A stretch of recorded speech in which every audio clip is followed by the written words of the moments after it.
You see your grandma over there behind you? No, she don't see. Because her grandmother is not behind.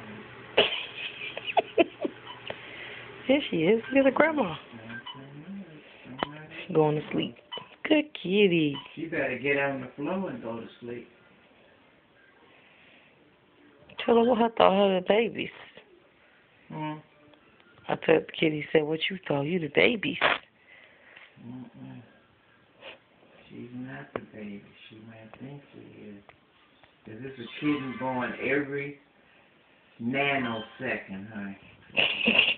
Dang. Yeah, so many kittens born. And you know, they were saying on the news today that because of that tsunami in Japan that had altered the time, and they said it was, you know...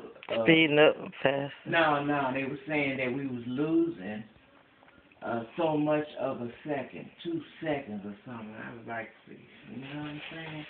It takes them all that to figure that out. Come on, please. That ain't even worth mentioning. I was like, but they said they noticed that, so that's what they got to be constantly checking and charging and, you know, doing the same thing over and over to monitor it, you know, because of the earthquake. But because the bottom line is, they ain't seen nothing yet. They ain't seen it. Oh, so well, put a movie on then.